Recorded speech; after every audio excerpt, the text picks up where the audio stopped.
All right, we're going to go ahead and get started this evening. Welcome, everybody. Is there a motion to accept or modify the agenda? I make a motion to accept the agenda as presented. Is there a second? Second. All those in favor, aye. Aye. Opposed, no. Moving on to the consent agenda. Is there a motion? I move that the consent agenda be approved as presented. Is there a second? I second it. All those in favor, aye. Aye. Opposed, no. Thank you. Moving into reports this evening. First up, we have speed camera updates from Chief Magalis.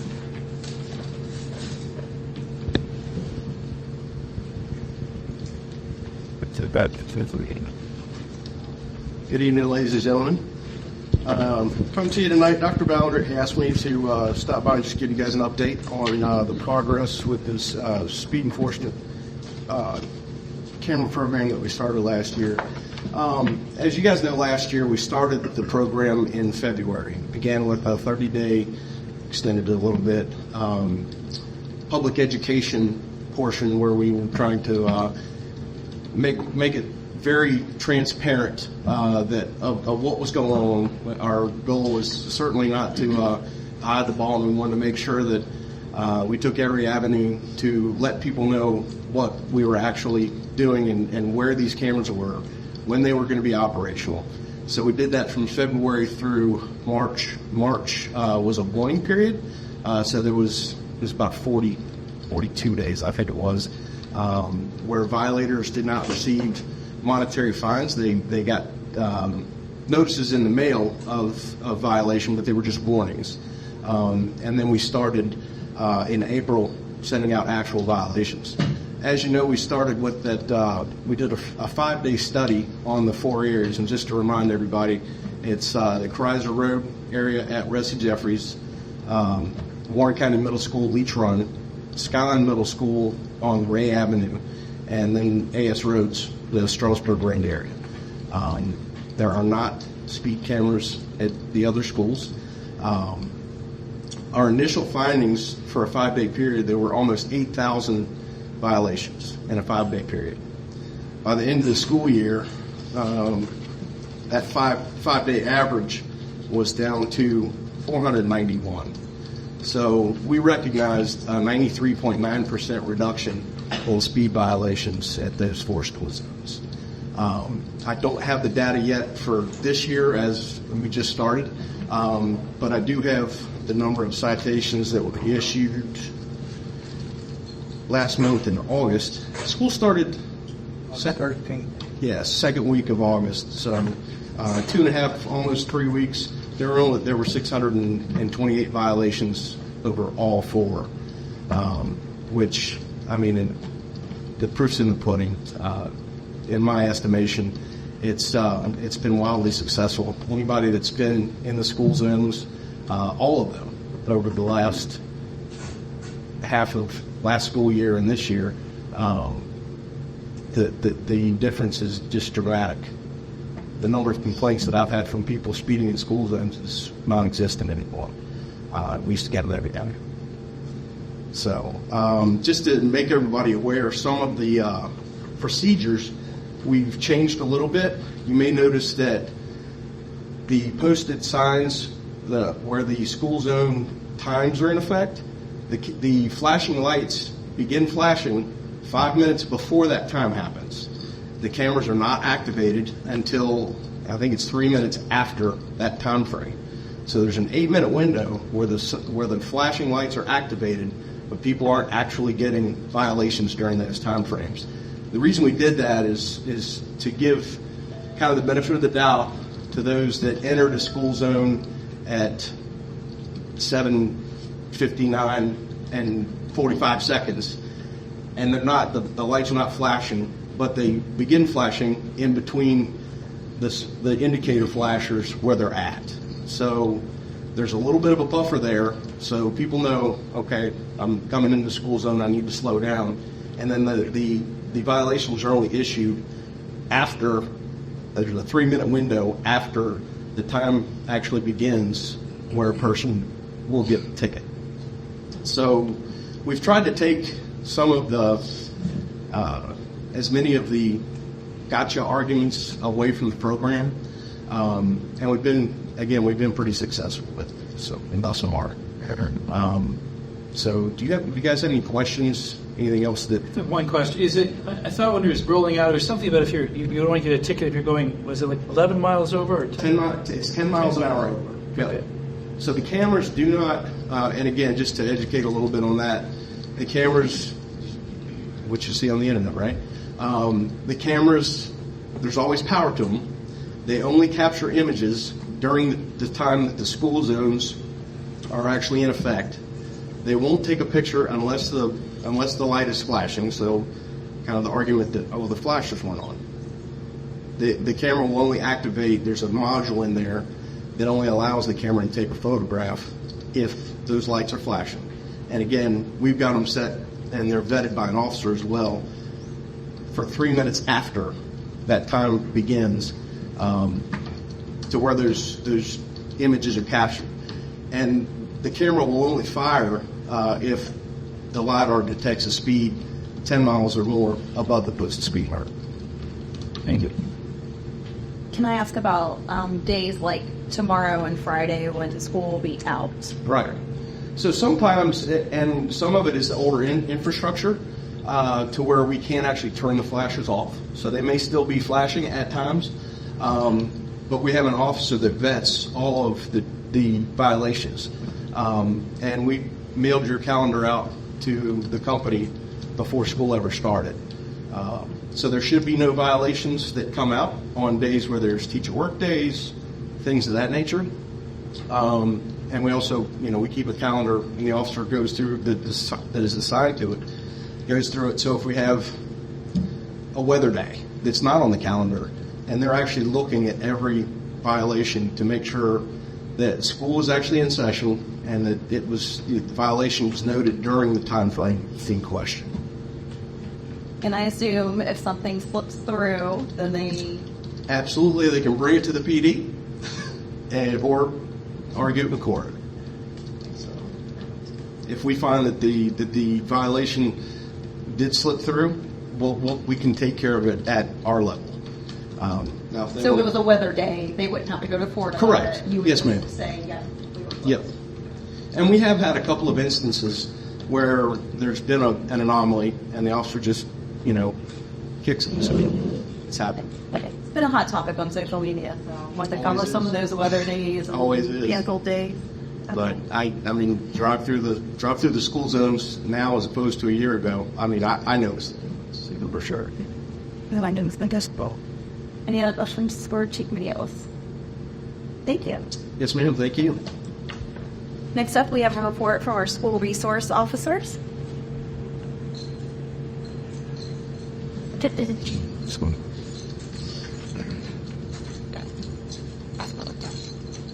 Hello. So just a few quick notes. Since school started, we have conducted our first set of lockdown drills at all of our school locations, and we're working to schedule our second lockdown drill with each location as well. So we did complete all of that. As far as the month of August, we've seen a decline in things, I think, a lot for us because we're not charging with vapes. So overall, I provide you guys with a new format moving forward so that next month I can compare August to September to show whether or not there's an increase or a decrease. So kind of moving forward, we can see where there are trends at, to kind of know what areas we really need to kind of work on and hopefully better be able to provide educational awareness.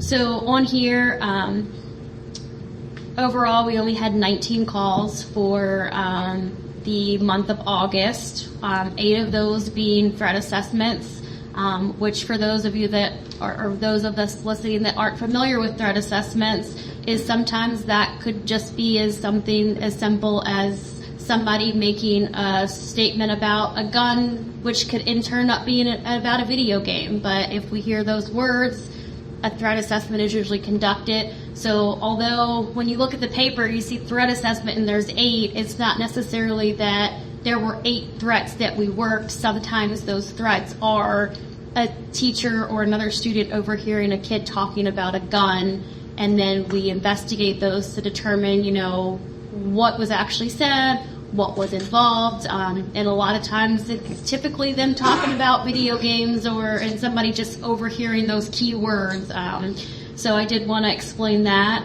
I've added the K9 sweeps. For those that you don't know, Deputy Labor is one of our SROs. He's currently at Ressie Jeffries, but he is assigned K9 ACE. So what we've been doing with K9 ACE is running the parking lots and playgrounds of some of the schools, just to make sure there isn't any paraphernalia or anything out there on the playgrounds and stuff. So we have been doing K9 sweeps of the schools, so you'll see that on there each month as well. And then, of course, the charges that we're seeing, and again, fighting and stuff is going to be classified under your assault and battery, even if it is mutual combat or no charges were filed. It's all going to be classified under that code right there.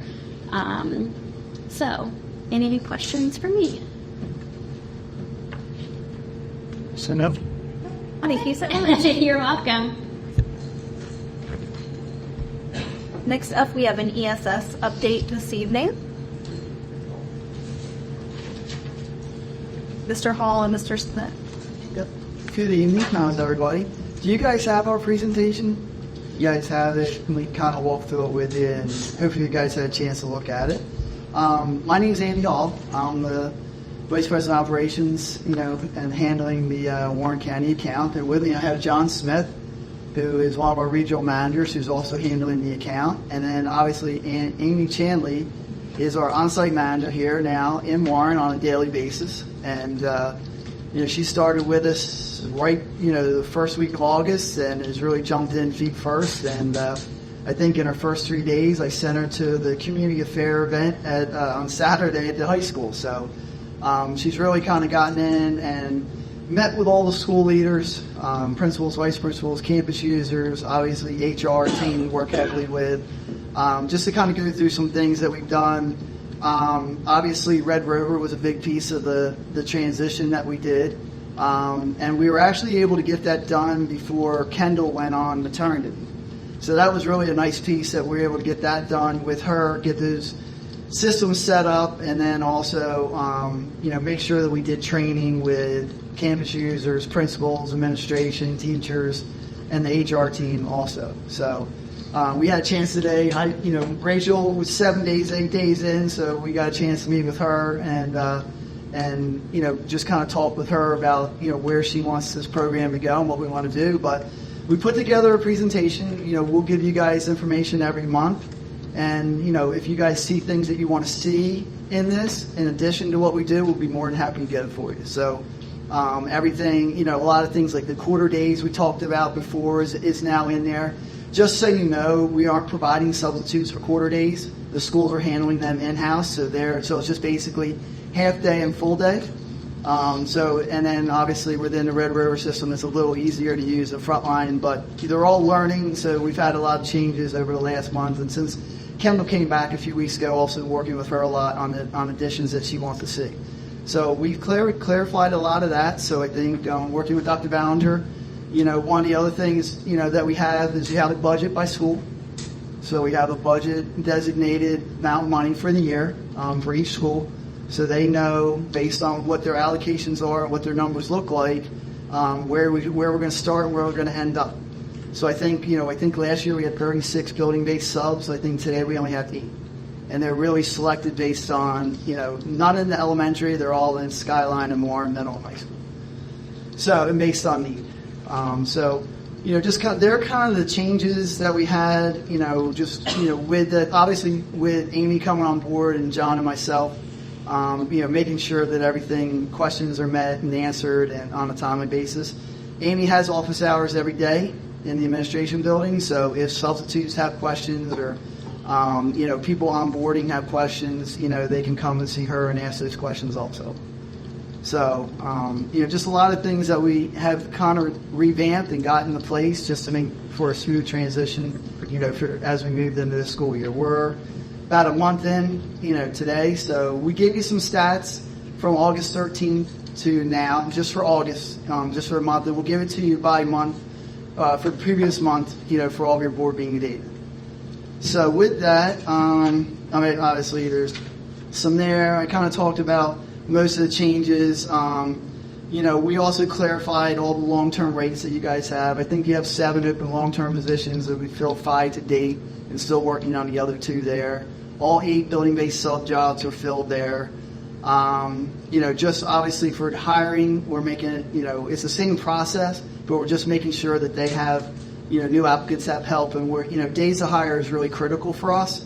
So getting people, through the process as quickly as possible. Obviously, regarding the background checks and CSP checks, they're being done quicker, and the school district is assisting with that also. So, we can get people through a lot quicker.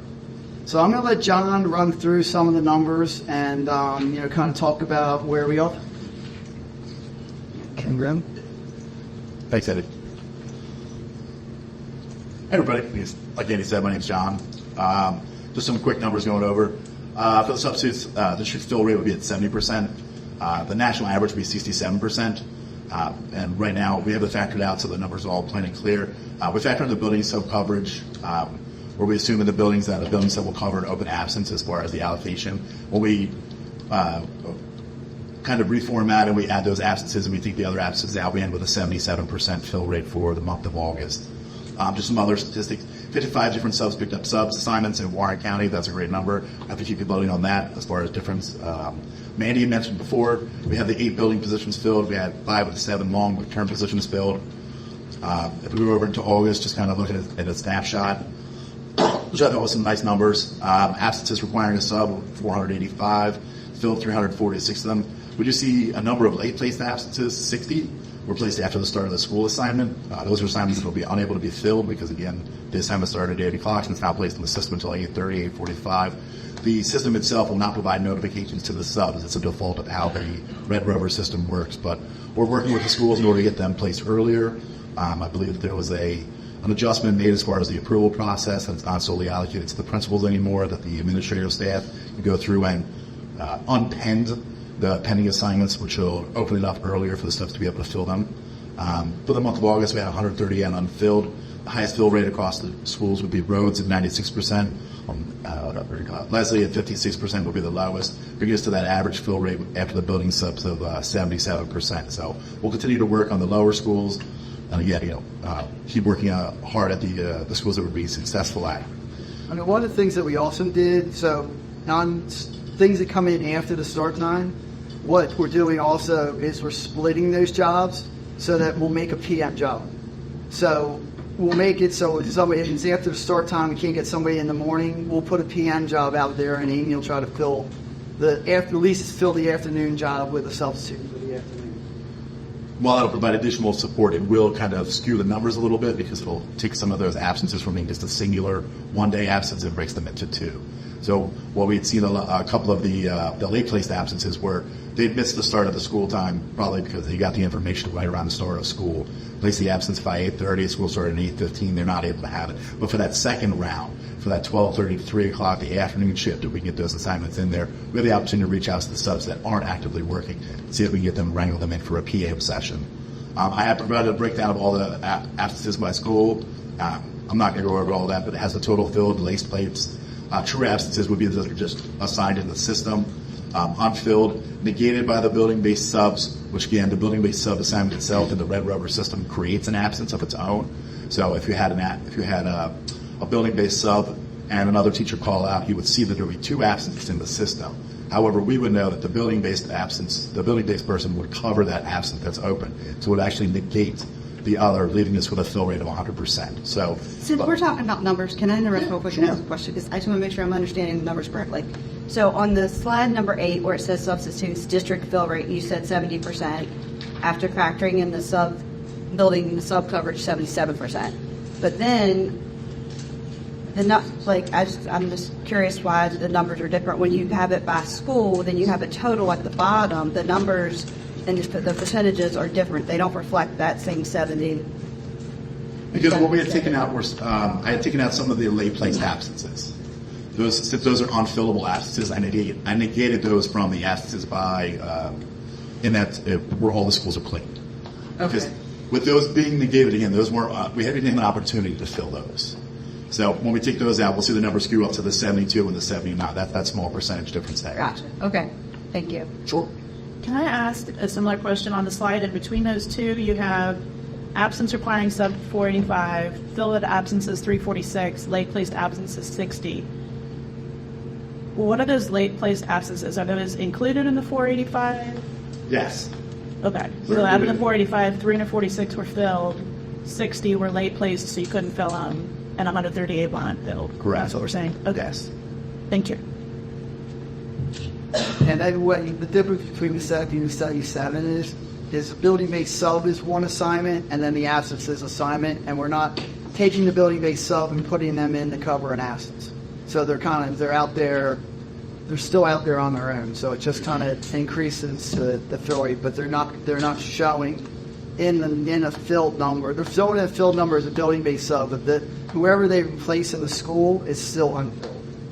We're not moving in. We're just keeping it very clean and just so we have it that way. What we're doing is we're putting everything in the system so you can see all the absences tracked independently and separately. And then we're working together with the administrations in the schools, the admins, the principals, the secretaries, so that from the school level, they know where everybody's being moved. The building subs in there, who they're going to be covering for the day. For us, it's not essential for billing, but we are having to submit at the end of the week just so we can track it independently on our own. So if you have Ms. Johnson's going to be in there for the day as a building sub, where'd she work, in what capacity, we can find out at the end of the week. They're being submitted from the schools manually from the old time-in sheets, where the secretaries themselves are drawing a correlation between, we had Ms. Johnson covered for Mr. So-and-so today, or had in this capacity, so that we can track and see that they're being utilized in the buildings. And do the building-based subs, those 8, do they report every day regardless? Yes. That's the nature of the building sub assignment. And then, I don't know if this ever happens, but if there's a day where everything's filled and they're not needed, what happens to them then? Where do they go? That's what's done. I mean, I don't know if that ever happens. So we haven't experienced that yet. I would say that it would be a good problem if that was to occur. So I think in those instances, what the principal would do is probably put them doing another duty. Maybe they're doing small group reading intervention. But we wouldn't send them home. Okay. We would provide them with some other job to do that's in the school, supporting students, maybe supporting a classroom. But yes, if we get there, that would be great. Especially with the reduced number of building subs that we have, the schools that are actively using them are ones where it did merit and it justified. So some of them have gone to what we call a daily sub, where they're open for pickup. But essentially the concept of the building sub program is to accommodate those late placed absences, the ones that come early in the morning, the ones that come a half hour before school time starts. Ever since prior to COVID, it started to pick up. People don't get up in the morning actively looking for positions. They're trying to plan out what we see now across the sub. It's usually about 72 hours in advance, 3 days in advance. So what we're doing from a local level is we're trying to push those 3 days. We email and contact with the sub to activate twice a week, where we say, these are the jobs for the next 72 hours. Are you interested? Is where I was picking it up. We've seen an increase. We've seen a response back from the subs, especially those that don't like the technology, that don't want to get into computer systems. They like having these emailed to them just periodically twice a week. We do it on Tuesdays and Fridays, just kind of a head off. But ultimately, there's going to be something that happens the night of, after the 6 o'clock close time, something in the morning. So those building subs are designed to offset that. And we'll work with the other schools that have, like Wesley Kramer that has them low. Maybe we need to consider putting a building sub there in order to offset. They're going to continue to have the absenteeism. But I think one of the changes, the fundamental changes that we saw from the school district, from the schools this year compared to last year, is because they're responsible for their own budget, because it's the first time that it's their card in hand rather than spending the district's money and have the district regulate it. I think that at the opening they were very, very hesitant to put any of these more expensive positions like the building subs or long-term subs. They were very reticent to use any of the funds now. And then when obviously the school hits and the absences start to pop off and they start to come in and roll in, you'd see the value of having those building subs and those long-term subs as other positions within the school. So, starting to go back to this, but yeah, on that same slide with the absences requiring sub, filled absences, late placed absences, unfilled. Are you saying that if a building-based sub filled a position, it would still show on this chart as either late placed absence or unfilled, or no? No, it would be a filled assignment. About like you're taking it out. I don't know. It'd be a filled assignment. The building-based sub's always a filled assignment. Okay.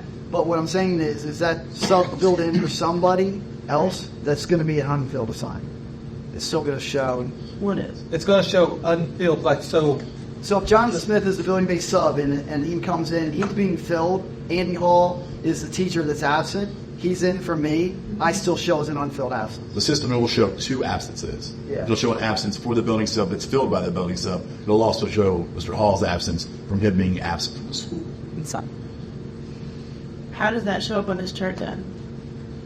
Well, the building-based, we can break it down next time. It's So not. we can show the absences filled by building-based subs next time. Okay. So we'll show you the absence and the ones filled by building-based subs so you see what that number looks like. But right now today, it's just in there with filled absences. Correct. Yes, ma'am. and yeah, so what they're saying is the building-based sub is there, so that is a hole. And so if that building-based sub is gone, they put in an absence from the building-based sub, correct?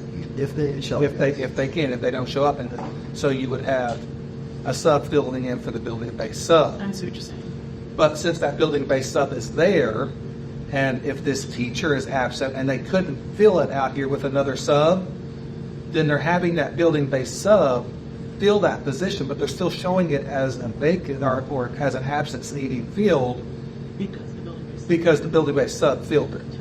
So that's what they're doing. And then rather than You get a making sub change- for subs, basically. We get a sub for a building-based sub. Sometimes, yeah. Yeah, gotcha. Hopefully not much, but every once in a while. And if we move on, I believe we're all on the slide recruiting. We're at the same time. First recruiting slide, I believe. We're still attacking ground level, especially with Amy here now. We'll have the job fairs continue. We're looking to set up ones at the schools individually themselves or to attract and work with the circle of influence around the schools. Social media, just like you, Ms. Bunker mentioned before, obviously it was Spence, mentioned before that, social media in this day and age. So the advertising, the promotion that we have, not only for ESS, but for the school district, reaching out on that level as well to get this next generation of people that use that. And then to continue with the online folks, places like Indeed, even small town facilities like next door, things that are more locally based online. We're using all those facilities. Any tool that we can in order to reach out, just make contact with different people. Yeah, we mentioned to you that we have the $100 referral fee. So for anybody, any ESM sub or any Warren County employee that refers somebody that comes to work, there's a $100 referral fee. They have to work 20 days inside of the first 100, but it's a nice feature that, if they know somebody that wants to be a substitute, they can refer them and make $100. And then we pay up to $125 for the new sub of their credentialing. It doesn't cost that much in Virginia, but we do pay. They can cover their costs of their CSP and the criminal history background check once they get hired and work also. And then just continuing on with the recruiting slides, potentially events like Andy mentioned, the Family Fun event, WCHS Back to School Night. Amy attended Pickle Stock last weekend. So again, with having Amy locally here, she'll still be able to, tag in on the stuff that you guys have. And I'll be here every month, spending time as well as just to oversee and provide any supplemental help and support. You can even see it, I wanted to make sure you guys knew that she's been out and about visiting. She's done a great job with that. Listed all the school visits, over the course of August and even some heading into early September here, that she's touched base with the school. She's met with the administration who's there. She's met with the secretary. She's met with the principals and kind of get a sense from them what they expect, what they're kind of looking for, and how we can help that. And as far as retention goes for the sites that we have actively working, we do have a new active newsletter that we sent out monthly. Just providing new information because communications come from us. Amy's created a sub of the week program, recognizing those subs that go above and beyond. And we have that, again, as I mentioned before, the Tuesday, Friday mailer, actively accessing those jobs in the next 72 hours. A couple of little things that we're still working on and just points of interest. Andy mentioned before the late placing of any absences. I worked with Kendall and Teresa in the offices. We're working to get the schools to disposition those late placed absences so there are, if it's after the start of the school time, that it's no sub required. That'll more accurately reflect the fill rate. And rather than having me added and take it out, that way it can be handled at that level. We already addressed, it's been fixed since since the writing of this presentation was submitted, but the pending absences, now the school administrators being able to handle that. We have the building sub absences, we have it's a supplemental position. We had some of the absences earlier in the year were pending until they were full. While we were going through the schools, we were kind of settling that, so there won't be those anymore. That'll be eliminated from it. And we did notice with the absence splitting, when we do that AM, PM thing, it does double the number of absences in the system. If I take 4 full-day assignments and split them into 4 AMs and 4 PMs, the absences for the day for that school would track at 8 rather than the 4 from the staff being out for the day. So it will increase the number of unfilled jobs, which looks a little uglier, but it benefits the schools on the other side because we're offering the opportunity to get that PM coverage rather than just being short for the entirety of the day. We'll add that. I'm just making notes in my head. We'll add that to the number also. In addition to the building-based subs, days filled. We'll add the AM, PM where we split the number of assignments that went from 1 to 2 based on a split. We'll show you that in the future also. We had I made Dr. Ballinger and I sent it over for review, especially when it comes to the finance and the analytics like that as part of that monthly review. The spreadsheet that I pulled was like 180 different categories across, and it was 1,100 lines as far as the month, which is way too much information to kind of go over and review. But as part of that, it does differentiate on there to do just between those AM, PM assignments a lot more. I can bring more of that at the next month to share as far as those overall numbers and metrics. And then just, kind of wrapping it up, the kind of things that we're working on. Continuing to hire new people to fill openings. I believe at the last count, there was 95 people in the application pool at various stages from start to finish. We're going to keep working to fill those last 2 remaining long-term requests.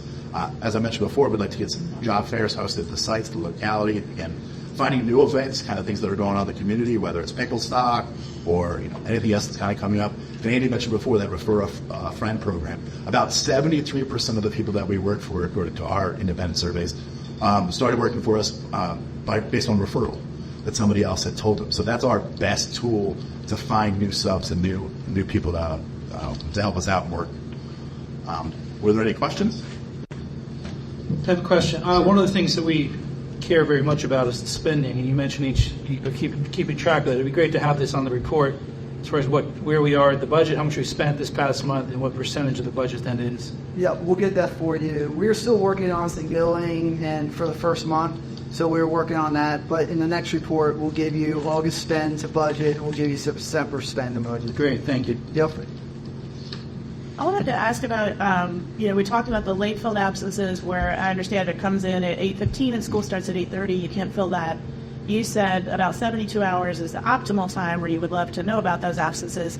Can you talk about efforts you're making to fill those that come in between 72 hours and start of school? Sure. The letter's already gone out. Like, how are you finding people for those if it's the day before or 12 hours before? Amy's actively working with it. We start early in the morning, we start the night before. I mean, we don't adhere to the business or the school hours. We're working into the evenings and the nights. So Amy does a great job of contacting the active subs. That we have reports that we can pull to see who's working and who's not working. So we reach out to those individuals, obviously that have assignments. Really, like we talk about increase by 1. If I can get everybody that picks up 2 jobs to go to 3, and the 3s to go to 4s, and the 4s to go to 5s, by the end of the month, we won't have any absences at all. So we do actively, and we got to work with them and see what their schedules are, what they like. If I can find somebody that enjoys Tuesdays, Thursdays, and I have another that's Mondays and Wednesdays, together I can make a coverage for a team. I can jigsaw these together. So as we bring the people on, as we hire the new hires and bring people onto the program, that's one of the questions we ask them. Do you have a specific school in mind that you'd like to work at, particular affinity? And do you like the big, middle, little special kids? What works best for you? What do you think? Because we can use you no matter what capacity. Obviously the need's definitely there every day. So then once we have that, we can kind of, proverb was put our aces in places. We can get the ones that lined up as far as knocking those out, those 72 hours. And then those remaining things we can follow up by email, we follow up by text, or the application process creates an employee profile from that. We can message them. So it comes in the form of a text message as well as using the mobile app as far as the application process. You can message directly to them through that. So we have 4 or 5 different resources that we can get in contact. So that's the goal every day. That's what we're kind of working on. The other ones that took care of themselves outside of that 72, I think that's the end of that.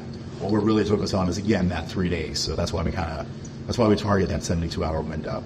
what's really Amy's, one of her focus points is those call outs the night before and the morning of, and to see who she has available to work and get, see who she can get. So, that's really one of her primary functions, along with obviously working with all the schools in their needs. Like, I know we have we're working on some professional development days coming up, and, we know what those numbers are, so we're working now to try to fill those now so that you can have a successful professional development day and have coverage. And I have one more question. I think at one time we were talking about, if the teacher, a lot of the teachers, they have some go-to subs, and they just work well with their classes and from year to year. Is that ever a problem, or can that be done if, Mrs., whomever in third grade, she always goes to this one, she knows she's going to be all these 3 days, hey, I want to put her in for that sub. Like, is there a system is there a process in place that can happen, that we can put those subs in where they know, The teachers themselves have an opportunity when they create the absence that they can place a substitute in that absence themselves without having They have to tell the sub that they have to they're tell the working. sub. Right. The system will let it know. It comes up a little red flag, says make sure you communicate this with the sub before placing them in the absence. But we had that inherited in the previous service. It's also with this service as well. But yes, there's plenty of times where you have a correlation to have somebody that you like consistency there. You have the same sub that picks other goals over. So what we're looking to get is on the days that they're not scheduled, can they cover those other absences that we have open, that 72? I know that you enjoy working with Mr. Thompson. The other 3 days of the week when he's not needed, how about somebody over at this school, or repurposing them and reusing them that way? But yeah, that makes our job a heck of a lot easier, because then we don't have to search or find anybody. So if we can make those, if you have somebody that's a partner or the other part of the team, that was so great for them and us and for the students. Any further questions? I just want to say thank you to John and Andrew, to Amy. It's been a pleasure, working with her in the office and working with these gentlemen.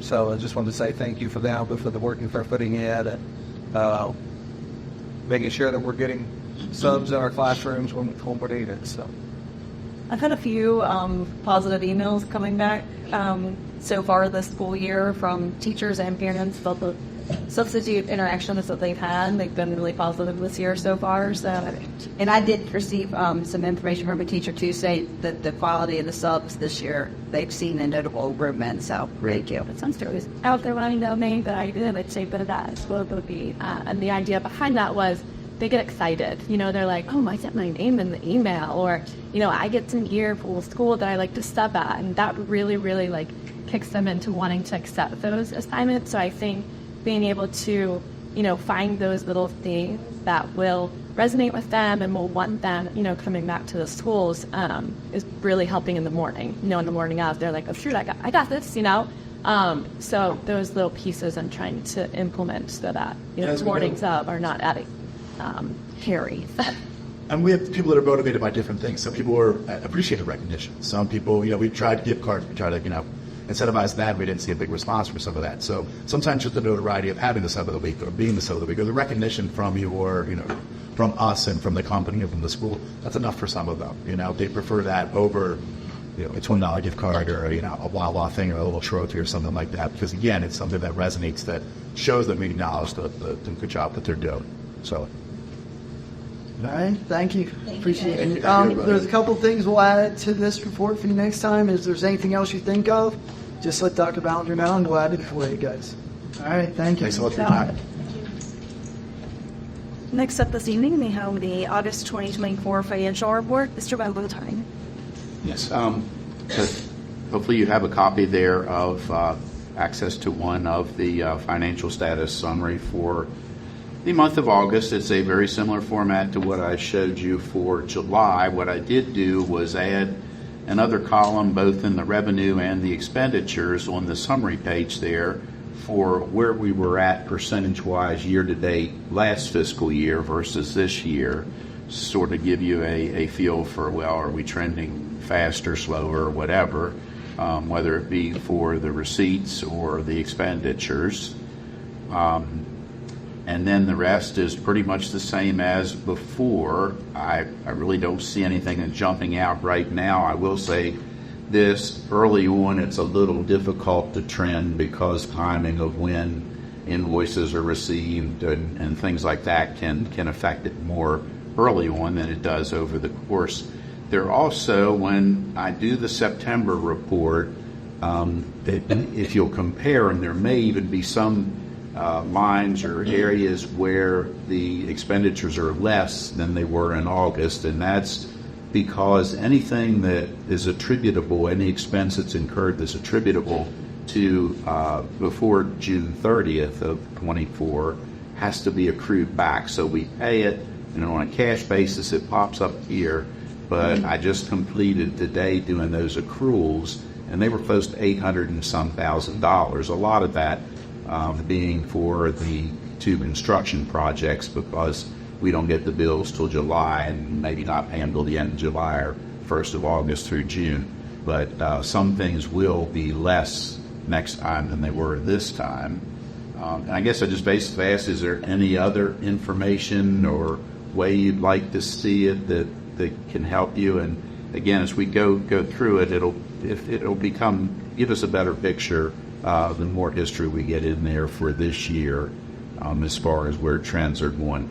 I'll be giving you a trend sheet on our utilities and our substitute costs. Now, the report that ESS will give you will be based on what actually happened in that month. Mine will be what was paid in that month, so there's going to be a lag in mine. Our numbers won't match perfectly. At the end of the year, they should, but I will also trend that and utilities, and then like fuel for the buses and the vehicles and things like that. It's just early on, depending on when the bills hit, it can really skew it, and it just doesn't give you an accurate. But starting in about September, I'll go ahead and share that report out with you also on the monthly report. Any questions, Mr. Ballard, then? Comments, changes? I think it's important that you, being the person that understands this the most, to alert us if there's something that's out of whack. But otherwise, obviously, at the beginning of the school year, it's tough to say. Yeah. Thank you very much. Next up, we have school accreditation presentation. Ms. Bragg and Ms. Ball.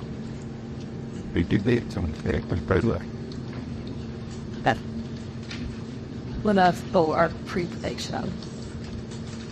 Vote from what you get to you, papers to share at the end. I think, yeah. Listen, yeah. About right there. Not right then. They'll be looking at them and they won't be paying attention. Good. It can't be trusted. Which actually I kind of thought might not be a bad idea.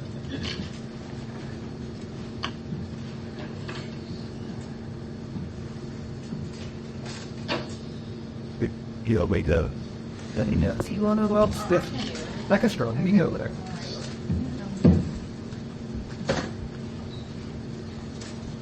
All right. Thank you. Thank you. So good evening. So this evening, Denise Walton, our testing coordinator, who is also a member of the instructional resource team, is going to give us a presentation on the 24-25 accreditation status. The state has not released official accreditation yet, but based on all the numbers that are currently in the system and where we think we currently are, this will give us a good idea of what our projected accreditation for this coming year. So I would just say, and Denise will talk a little bit about it, when we talk about 24-25 accreditation, we are referring to 23-24 assessment data. So last year's assessment data, this year's accreditation status. All right. Elise? I thought I'd just start out just reviewing about accreditation. There are 9 indicators. Every school has the first 6, so achievement in math, English, and science, and then achievement gap in math and English, chronic absenteeism, and then our high schools are judged on graduation completion index, the dropout rate, and that CCCRI. Okay. Each one of those 9 indicators then gets a performance level. So you're a level 1, a level 2, a level 3, and they coordinate those with those colors, green, yellow, and red. And based on that, based on all your performance levels, you then are accredited with conditions, or accreditation is denied. Okay? For achievement gap, that's just your subgroups, and there are 9 subgroups or student groups. The way a performance level gets an assignment of level 1, 2, or 3, or level 1 if you meet or exceed the standard, or you've had an adequate improvement. That would be something like if you're in the rates, if you reduce your failure rate by 10%, it's called an R10. That's what that means. A level 2, you're near the standard, or you've also had some improvements. I'm gonna. And then a level 3, you're below those benchmarks, or you've remained a level 2 or level 3 for 4 consecutive years. And when you are determining your performance level, it's based on either the current level or the cumulative 3-year rate. And you'll see when I show you data, you'll see I've marked that where those are. And then they can. Then our 3-year calculation will be based on 21-22, 22-23, and 23-24. There were some years in COVID where we had 2 years that didn't count, so I just wanted to make sure you know it's these last 3 years. So you will be accredited if you have all level 1s and level 2s, if everything's green and yellow. If there is one red, you're accredited with conditions. And I always say to have your accreditation denied, you have to try real hard, because if there are things you have failed to do. If you had to do a corrective action plan, you haven't done that, or you haven't written it or adopted it or fully implemented it. Okay, so here are our results. And as Heather said, this is for the accountability year 24-25 based on assessment year 23-24. Now let's start with math. The benchmark for math is 70%. And I marked CCE Wilson and LFK, their current year was below the 70, but because of their 3-year cumulative, they are level 1 because that was greater than 70. And we had Skyline Middle School at that level 3. Everybody else was a level 1 for math. Like the slide. English, the benchmark is 75%, and everybody is a level 1. Skyline Middle School is an R10, which means they reduced the failure rate by 10% from the previous year. Science, the benchmark is 70%. We have 3 schools at a level 1. Ressie did reduce their failure rate from the previous year, that will R10. LFK is a level 2, and then the other 5 were level 3s. And it's still a little comparison of the last 2 years, and I just highlighted in blue any place where we had improvement or we were roughly the same. I like in science, DB saw there was a lot of red on our science, but if you look, we had 4 of our schools of like basically the same or make improvement. Actually, all of those made improvement in science.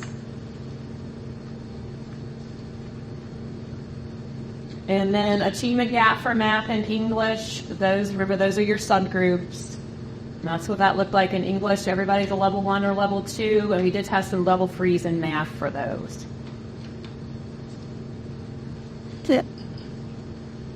Chronic absenteeism, the benchmark you are to be less than or equal to 15%.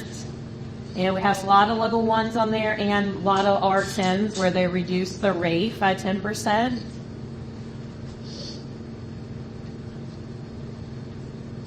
And then, so accreditation will look like this. I mean, this obviously is going to go straight across. I do want to point out that Warren County Middle School does have 1 level 3, but they're in their triennial, and that doesn't expire until this school year, 2025, so they are actually going to be accredited also. So we have AS Roads, Hilda and Ressie, and then Warren County Middle School will be accredited, and the other 5 are going to be accredited with conditions.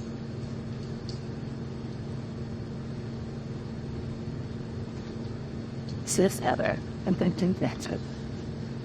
the data on this slide here provides us with a look at our teachers, and that middle column where it says teachers with less than 1 year full-time teaching experience.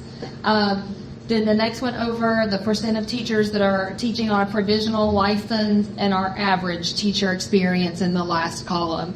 And provide this data so that you have a little bit of an overview of where we're at with our staffing in our, throughout our schools, but also in our core content that's playing into accreditation. Some of the trends that I noticed when comparing this data from last year. The average years of experience, that last column, is declining at pretty much every school. Some of those are only, I say only, but it's only a year drop. A couple of them had a few more years than that, but on trend, the average years of experience in each school is declining. On a positive note, I think it was our teachers with provisional licenses. Skyline Middle School had about a quarter of their teachers on a provisional license in the previous year. We saw that reduce, but while we see a reduction at Skyline Middle School, we're also starting to see that percentage trend higher across other schools. So in some cases, that number was around 6% at an elementary school, and now it's at 10%.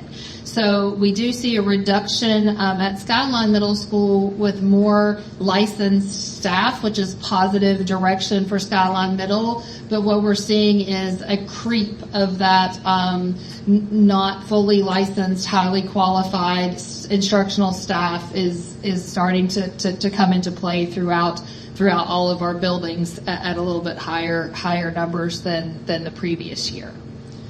So that just kind of gives you sort of an on-the-ground picture of where our staff is. Before we talk a little bit about what we just taught you, and now you'll have to forget for this coming year, but before we get into a little bit of that, I just wanted to speak a little bit to some of the data and things that we're doing instructionally to help. We did have summer curriculum meetings in English and math, specifically to address in math the new standards and the changes to the new standards that go into effect and will be tested this school year. English obviously had a focus on the implementation of the Virginia Literacy Act, which we are required to implement everything under the VLA for K-3 this school year, but we know that 4 through 8 is on the cusp of coming next school year, so we're trying to lay the groundwork for that. English also had new SOLs this year to align with the VLA, so summer curriculum meetings were held to update our enhanced pacing guides.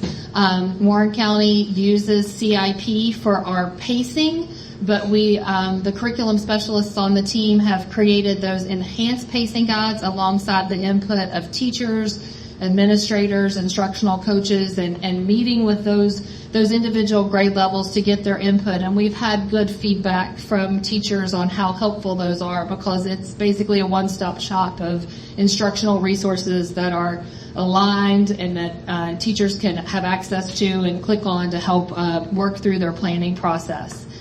With science, a couple of things. Science started testing new standards for the first time last school year. So this was our second year testing new standards. I believe it was our second year testing new standards. We had already created the enhanced pacing guides in the summer before's work. As Denise mentioned, although we do have 5 schools that are level 3 in science, we did see improvement in some of those scores. So they're trending in the right direction in some cases. They're just not at meeting that 70% level to get us into tier 1. At the beginning of the school year, there was unfinished learning money remaining from CARES, and we have spent money purchasing science lab materials for elementary students and high school. And I'll explain why we didn't do middle school here in just a second. But those things have included the items that we need to put in our students' hands in order to get them doing science and not just completing worksheets. So we purchased butterfly and ladybug kits for some of our K-1-2 classrooms. So, they're doing part of the life cycle and seeing that happen, right sort of in front of their eyes as those bugs start to fly. We purchased microscopes for our high school, blood typing kits for some of the things that are going on in biology. So just a number of resources, beakers, thermometers, all those things that are needed in order for our students to be able to complete, lab projects and do lab assignments, with their teachers in the classroom.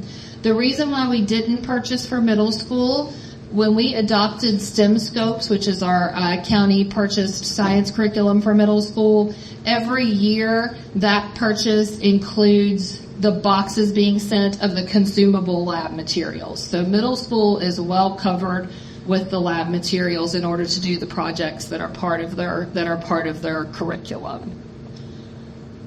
Also, and if it's going to be on your personnel report tonight, you will see it. We, through Title II, Professional Development, have hired an instructional support coordinator who will be a member of IRT. That person that we have hired or put forth for hiring is currently a Title I instructional coach at one of our elementary schools. Therefore, we can't pull that resource from the building initially, but she will be joining our team for a small percentage of her time this year, and then a full-time member of IRT next year. And her primary task and curriculum responsibility will be science. So we'll have a dedicated science person, just like we do, with English and math, to try to help support the professional development that we need to be doing to get our science scores moving in the right direction. All right, I'm going to turn it over back to Denise to talk about this year's assessment. A little bit, because I don't find over it. Yeah. You said after. Well, at the end. How about that? At the end. So everything is changing for accreditation. Forget what we just told you. Yeah, and actually, I don't even think we're going to be using the word accreditation for next year. It's more of an accountability system, and it'll be more in line with the federal accountability system. So, like right now, a school can be accredited, but we know that just means you had all greens and yellows, right? You could have had all greens. You could have, so now it'll be moving, and it'll be based on this assessment year for next school year. We'll get words like distinguished, on track, off track, and needs intensive support. Okay? Okay, look, and then I just got the bottom part of this very first page. You can go ahead and duck down. Here's our last slide. So now for elementary school, it'll be based on mastery, growth, and readiness. If you look at page 2 of your document, that shows you what those areas mean. The mastery will include all the pass rates for reading, math, and science.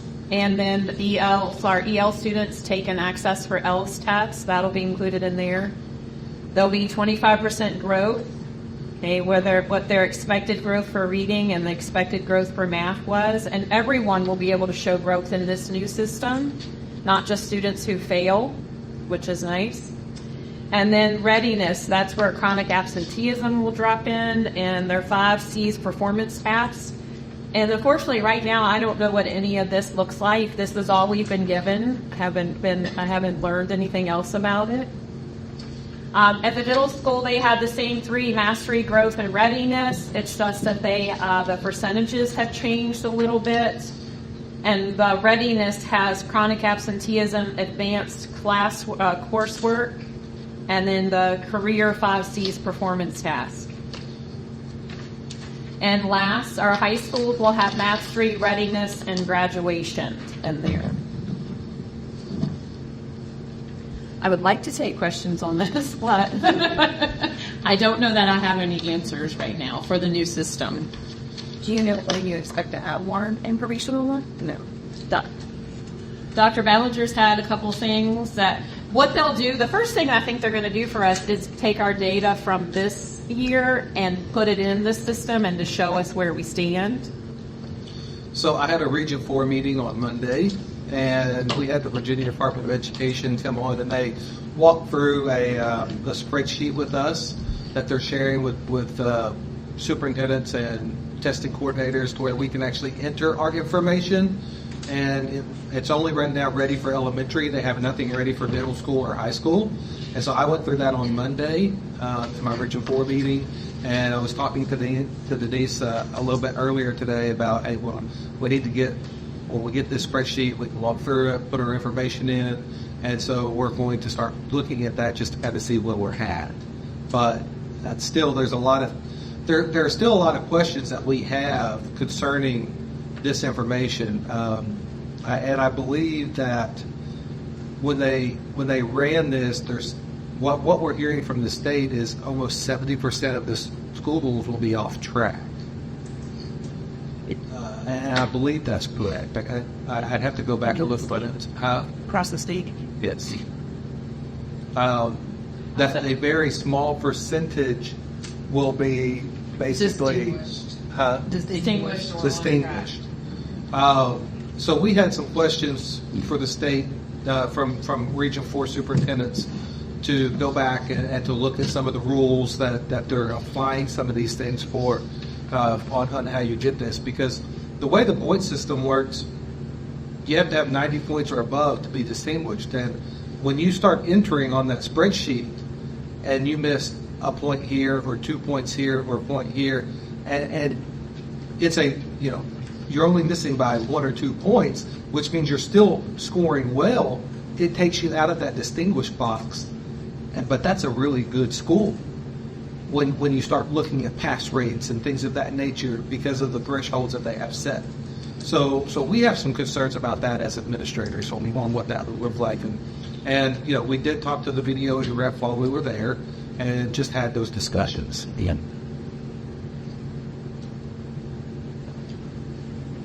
Okay, it ain't questions. How many guys? Is there a mid-year check on science, for example? Accepting mid-years, the kind of High schools will be testing in December because we're on the 4x4. So there is a benchmark test. So we're actually benchmarking.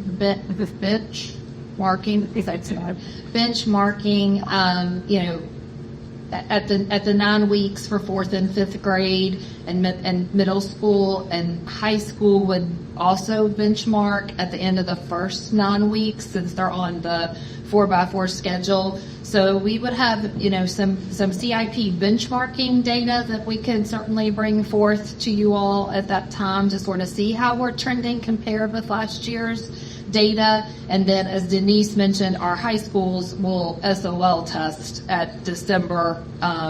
We can certainly compare that to where we are.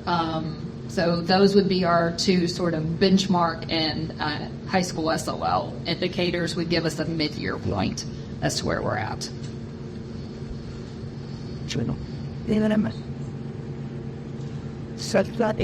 Thank you.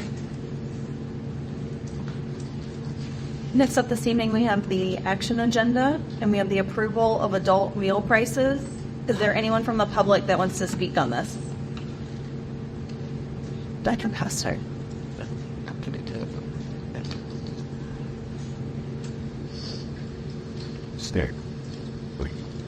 Well, good evening, Madam Chair, board members. Tonight, one of the, as we said, the action to bring forth in front of you is that we need to look at our adult meal prices. And right now, as you can see, we're asking that we increase our adult breakfast rate to $2.75 and our adult lunch to $4.65. And the reason for that is because it says lunch prices for adults must be the pre-reimbursement rate plus the performance-based reimbursement plus the per meal value of USDA foods, and adult breakfast prices must be greater than the student-free reimbursement rate.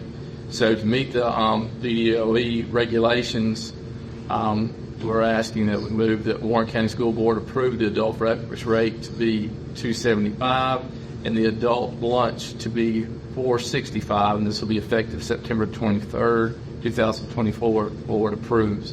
Just to let you know, the current breakfast is $2.60, and the current adult lunch is $4.60. any questions for Dr. Grossman? Are these the faculty and staff? Are they the ones that are the adults that are eating? Yes, and any other adults would come in. Like if there was a parent or something that wanted to come in. So someone any adult could just come in? Well, no, sir. We don't want any adult just to come in to eat our. I mean, we always love having guests and everything else. They would have to sign in and go through the proper procedure. But yes, sir, that would be the adult price. Okay, thank you. Is there a motion? I move that the Warren County School Board approves the adult breakfast rate to $2.75 and adult lunch to $4.65, effective September 23rd, 2024. Is there a second? Second. All those in favor, aye. Aye. Opposed, yes. Thank you, Dr. Counselor. Well, next up, we have the regulation on the use of personally owned electronic devices.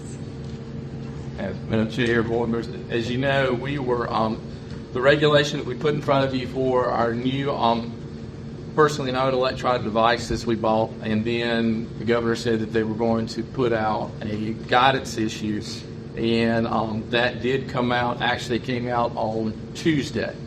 So from that, we did compare where we were, what we had, and tried to update it. So, and the updated version just got put on board docs today because of the fact that it did come in prior to, as we tried to get everything in earlier. But I wanted to let you know that basically the changes, and thanks to things being brought to our attention, the only really difference that came into play, if you look on page 2 and on page 3, on page 2 under H, where it talks about stored devices, we remove option school divisions could choose to define as, and we started it as storage options to include but are not limited to in the student's book backpack, in the student's locker, in a locked pouch, or in a designated place in the classroom.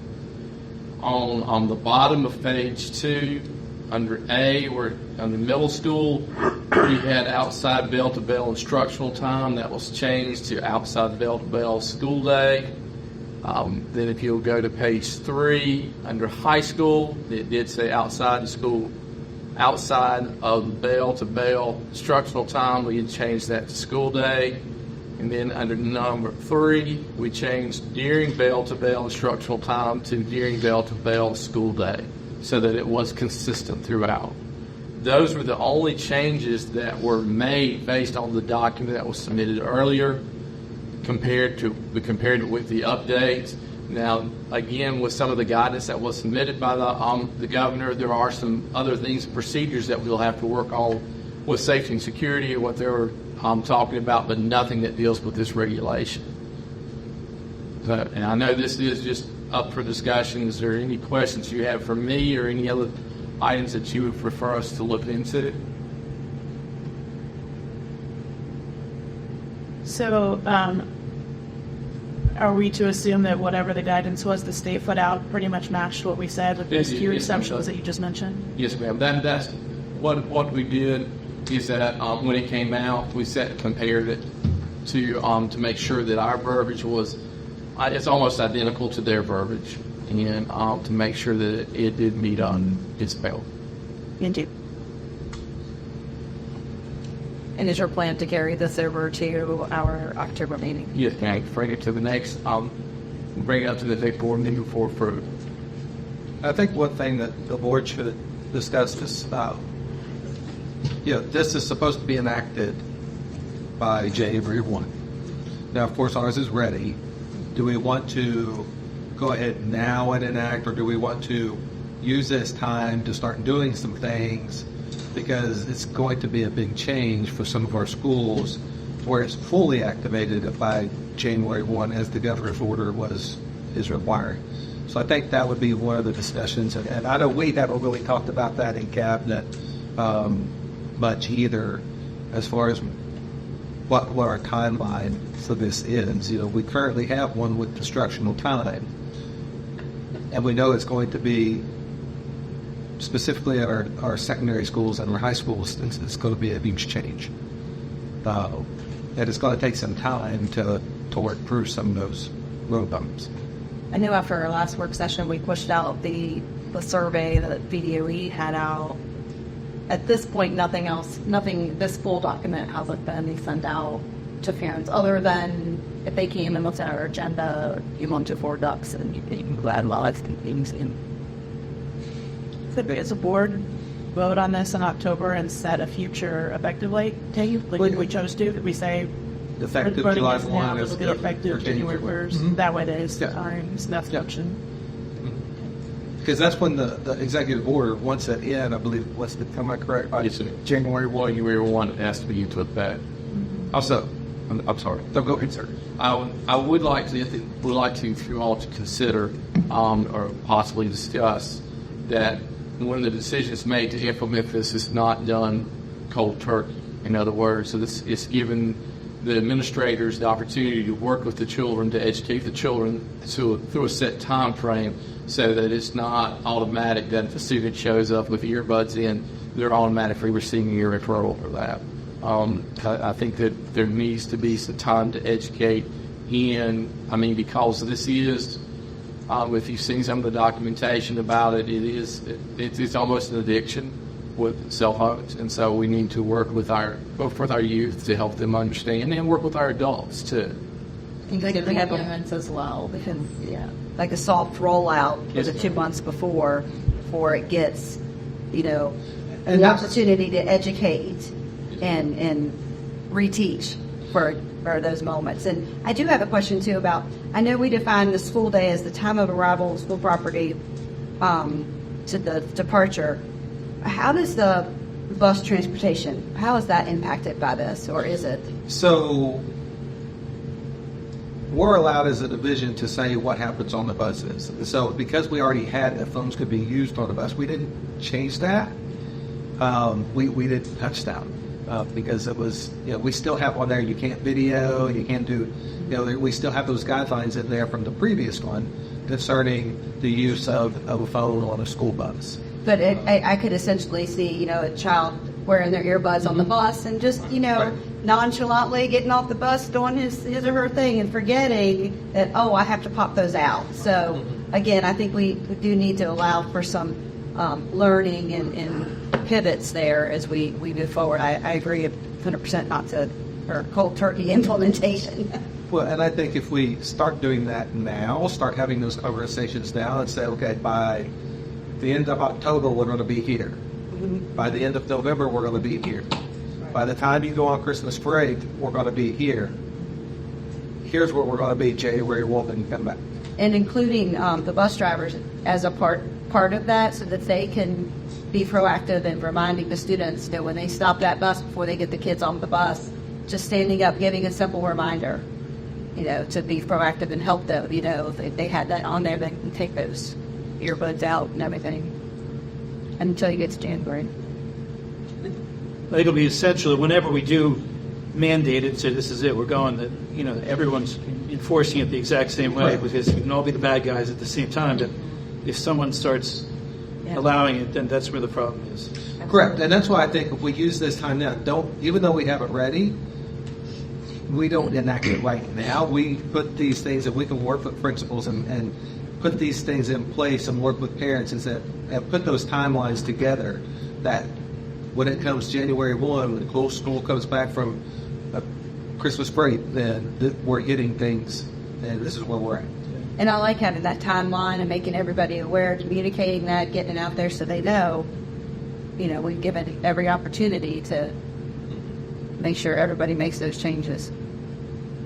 Jill, put together a suggestion timeline that we could consider at our next meeting. I mean, we can definitely work on one, talk to principals. The biggest issue is going to be at your high schools. Now, middle schools, they put them in their lockers or in their backpacks. It's not but at the high schools, they can use them right now in passing time, so between classes, and then they can use them during lunch period. So that's going to be the biggest change that you're going to see at the high schools. And I also wonder about students we have going to different sites, and then they're on the bus, and it's this part of the academic day, or it's this part of the bus, so they listen to my phone. So yeah, we kind of talked about that when they're on the bus if they're going from Warren County High School or Skyline High School to Blue Ridge Tech and then back, that's bell to bell. That's not bus coming from home to school or school to home. That's part of the bell to bell day. So that wouldn't be allowed on those buses from the school to Blue Ridge Tech or from Blue Ridge Tech to the school. But not to Laurel Ridge, same thing. Same thing. Well, no. Now, if they're going to, that's a morning thing. Mm-hmm. So they're going in the morning. They can use them on the bus going because they're that early, right? I mean, they leave. I think they leave our campuses at 6:45. But that would be no different than them going to. Going to because their site is Woolridge. So I don't see that would be an issue because they're going. Bell hasn't started for them yet. Their bell is when they get to Laurel Ridge. But would that be is that going to be, I mean, the kids now that are going to Blue Ridge Tech, when they're on the bus now, are they allowed to use their? We haven't probably really monitored it. Yeah, I'm sure they're using them. I mean, it's just, so that would be a big because that's a passing right now. That's passing time, so they are allowed. Yeah, so that's going to be a big change for them too. So it's educating everybody. And so I think the biggest thing is just sit down, just specifically with our high schools, and say, okay, let's put together a timeline, work this out, and then work with staff, work with families, work with students. That by the time we go on break, we're there.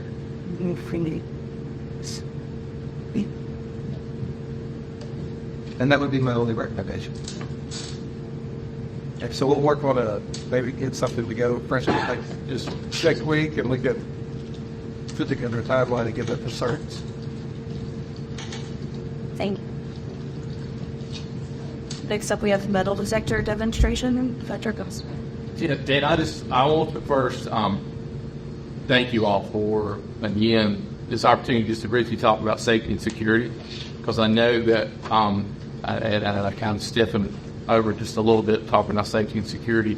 When we talk about that right now, there's no one thing that's going to make sure that our schools are safe. I mean, I wish I could say that it would be. As a father, I want my children to be safe in school, and so you have to trust in all things put together. I mean, from the simplest thing when we talk about turn passes and knowing when a child's in the hallway, that's part of safety and security. When you talk about doors remaining locked, when you talk about, our fire drills, lockdowns, talking about the lockdown drills, those things are not the most exciting things for students, but it's part of the educational process that teach everyone how to be safe. And that's what we're doing. Your principals that are in the building, they set the culture. They set a culture there for what is one of the greatest things of being to have your children safe. And really, see something, say something. If they are able to have that communication with the children, respect, and the parents to notify, those are the biggest things. So then you bring it to metal detectors. And that's what a little bit I want to share with you all, as Dr. Ballinger mentioned. I have, in other divisions that I've worked with, we have had metal detectors in place. There's different types of metal detectors that are out there. So if the board wants to venture and move forward, there are different ones. I'm not here to sell any type of a metal detector whatsoever. There's some that's called a closed gate, and that's a closed one, and that's what we have here. There's an open gate that they're actually a little bit more portable, and they come in and set them up.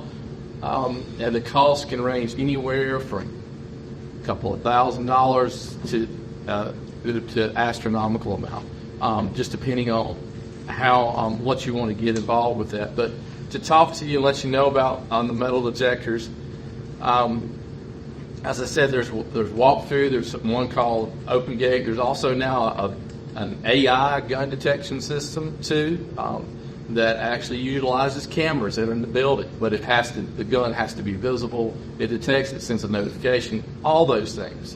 So one of the divisions I worked with, we had what was called a district safety manager, and it was her responsibility to make sure that the lockdown drills, fire drills were done, make sure that the metal detectors were in the proper locations, they were set up correctly, and to make sure everyone was trained and knowing how to handle that. And with the metal detectors, just to let you know, they became part of a duty. In other words, in the morning time at one of the districts that I worked with, we would have it where it would randomly happen with metal detectors, where students would come in the front door or students for bus riders would come in the back. And so you would need at least a minimum of probably 2 in the front door, 2 in the bus entrance. They would come through those doors, and then if you had that duty of responsibility of knowing when a student comes through the metal detector how to handle that situation. It wasn't an extra stipend. It wasn't an extra pay. It's just a normal duty, just like a bus duty is, just like you have lunch duty. Those are things that they worked out with the administration. The other thing, they've been in athletic events and graduation. Now, in the athletic events, and I'm saying this, I'm not saying I'm asking for this or saying any safety security things. So I want everybody to know when I do say this, there was a clear bag policy. That was for all athletic events, and that was also for graduation. And there, where one of the districts that I work in, actually two of them, we used a university where we had our graduation. And so there, the requirement for metal detectors, we had the metal detector set up where everybody would go through that includes the students team going to graduation. So there, again, now you're going to have challenges. And I say that now with the metal detectors that we are going that we have here, the metal detector we have here, the making sure we get the sensitivity level adjusted correctly. We're not setting it up like it's a airport security safety wise to that high level of sensitivity, but we do want to make sure that it's able to pick up certain metal objects, and the primary role of metal detectors is to stop a weapon from coming in, or not to stop a 3-ring binder. Okay, so we have those, and then you'll also have the challenge of late arrivals. How do you handle late arrivals? So those are things that we work through with the prior district that we talk about here for our metal detector. So that's kind of, I just want to share a little bit of the background and let everybody know with this recording and everything else that these are things that, no, I'm not saying that we're going to have metal detectors at every athletic event. No, we're not going to have that. That's not right now. Right now it is a pilot program, as the board has wished, aware that we're going to have a metal detector here at 15th Street. So with your permission, Madam Chair, if the board could, we'll go walk out to our current metal detector, if that's okay. So we'll head out.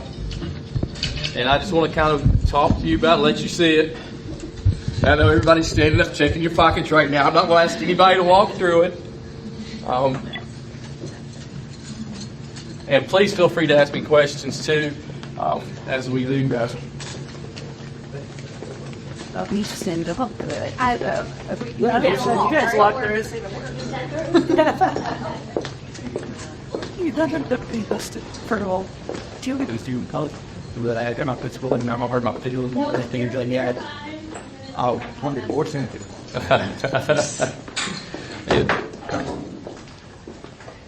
And I kind of want to explain the metal detector and the setup that we have here for 16th Street, just to let you all know. As you can see, again, it's a walk-through metal detector. An open gate doesn't have the top part. Just to kind of help you explain the different types. It looks like a tube with a tube, but there is a camera here that's set up that is someone, as they come through, the camera will pick up that image. Also, is another safety and security thing with the cameras. Now, with this device, actually right now it's not turned on. I'm going to activate it.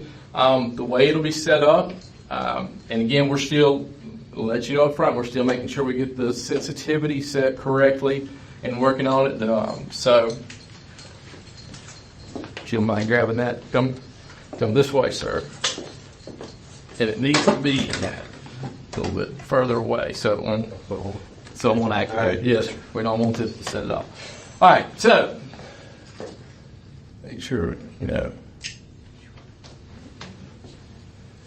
So it comes all in good words. There you go. All right, so now it is set up. It's activated. As you can see, the green lights are set up for wherever you go through. So now, Dr. Ballinger has volunteered to walk through. I don't know what Dr. Ballinger has in his pockets or anything else. This was not pre-planned whatsoever. So, Dr. Ballinger, if you care to walk through, we're going to see what happens. Normally, okay. And basically, it did not activate. So your keys in your pocket. Normally, what we do is we do ask when someone will come through here and he might have one key. You can put everything in the back. Did it get me that time? No, it didn't. It is designed, this one is designed, it can pick up coming and going. And in the training, it says you're going to do what's called a yo-yo effect. If it comes through and it goes off, if any other volunteers that want to walk through this may have, I left my cell phone. You walk through with your gun? I would Just for reference, behind the belt buckle, just because the sensitivity levels, just to show. Okay, well, let's open it. On camera. Okay. All right, so with that one then, that's a prime example of that it may need to be adjusted, the sensitivity level may be adjusted, which we can do. And one of the things. But the problem is it's also because of where it's at. So if it's behind the metal, which is if you have it sensitized to where it's not picking up on your belt buckles, if I have it in my pocket, it will go off. Well, let's hope it goes off. Or I'm not Nope. supposed to sit. Yeah, because you walk through it with your hand. So those are things that I think on the other stuff, everything blinks. it'll tell you where it will on this side. It will show you. It should be. It's real. It's on. Yeah. Yeah, it's set. So that's what's going to be like the deciding factor is adjusting the sensitivity, and it's going to take some time to. It should.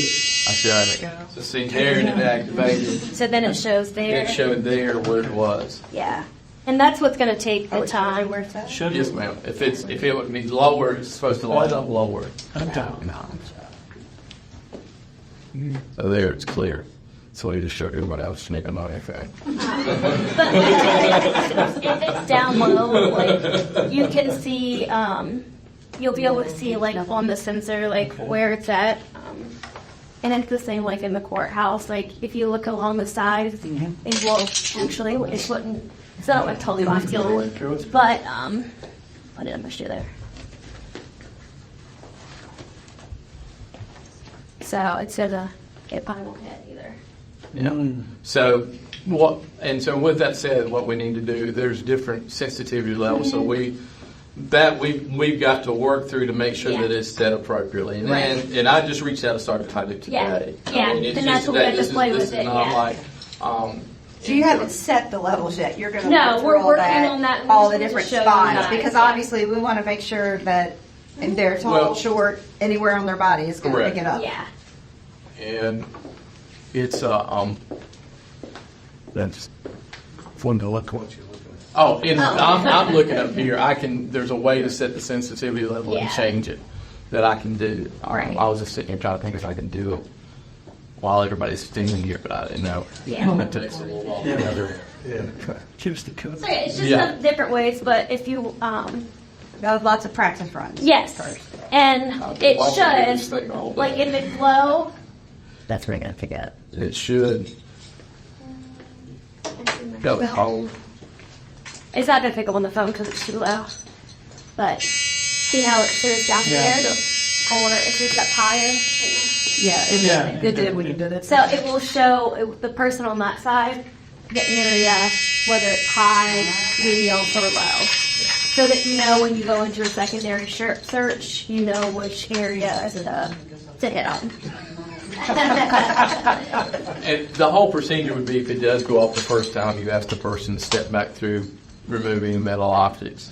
Then if they do come back through again and it goes off again, then the next one would be actually use a handheld wand. And the handheld wand is very sensitive and will pick up anything as it goes over. Now the question is, what if a student has a book bag? Student will come through with the book bag on. Then the students are told when they come up to take any metal objects out, like a 3-ring binder. Place it here, Chromebook, place it here, then they'll come through. And then if it activates, then that means that there is something still in the book bag. Same as the book bag, or one of the things they do teach in training, the same Sergeant Heidick was showing, it may go off and someone may say, oh, it's just my keys, and keep on walking. Well, that's a way to camouflage what's actually in there. So that's why they go back through, and then if they have to, we have to use the wand. And we'll follow the policies for our search and searches that they've already written policy. Charles, I think it made the last school meeting with the building meeting, there was a discussion that there actually are no book bags brought into this building, that everything they need is in here. Should be, yes, sir. So is that a case? Is it that they're not bringing stuff in with them other than just there they go? They're supposed to. Sometimes they may bring a book bag, but normally when talking to Ms. Bernazza, she said that they offer equal space. They don't need to bring books. But is it a policy, or is it like, well, you don't need to, or is it actually, we don't want you bringing a buffet? It's just, people don't have. Okay. I did not read that they don't have to. Okay, thank you. Okay. What are the questions that you all have? I'm sorry if that's good. So you were saying earlier that it would be another teacher's sort of side gig to do this at different times? It would be their duty, yes, sir. Yeah, yes, okay. sir. It would Or be- administrator, or And they'd all be trained properly and, Correct. and they'd have different days of doing it. Correct. Yes, sir. I went through the training. I did do the training and completed it. And so Garrett, who's the company that makes this product, has an online training Okay. that went through. And there were quizzes. I'm passed. Okay. Okay, that's what you know. So, So these are for purchase ones, obviously, but if we looked into leasing opportunities, are those typically someone coming, is there a job assigned with that, or is that still school staff that does that when they're leased equipment? leasing their equipment. Is how do you lease it? yeah. Sounded. Any other questions? So there's the Virginia Department of Education, they have a grant for safety and security that says you can, We complete that each year. for these things? Not for the. I mean, there's a lot. We use them for cameras. We use them for. Okay, so we outdoor max out our speakers. grants. Yeah, we've already submitted those. We already submitted that. Okay, grant. perfect. Just want to make sure we're not missing out on free money. And then we're working with the sheriff's office. I know Sergeant Hyduke has forwarded some when they have grant opportunities for schools. She passes those along. So we're trying to get more for security, just working together between the two agencies on grants, even if it's ones that we can't apply for, but assisting with the school in order to help get the grants ready to hopefully get approved. Okay. Is there an upper limit on those security grants each year, or does it go more by what you ask for? I'll be honest with you, we just started this last year, and actually some of the grants we missed the cycle on. We're going to have to wait this year. So Those are the ones with the sheriff's. For the Department. Like the ones. Oh, from the state? Yeah, so the state has just a pot of money, and we can put in for however much we want. Mhm. But they're distributing that money between all of the school divisions across the Commonwealth. So they will pick and choose and say, okay, we're going to fund, we'll give you X dollars for these projects. And even though we might have asked for $200,000, they may only give us $30,000. So they don't limit you on your ask. Things. Maybe don't grant. Decide it. For him. You good with that? All right. Well, I will shut it down, and I was. Do that. Okay. It's all. It's something you do. I said,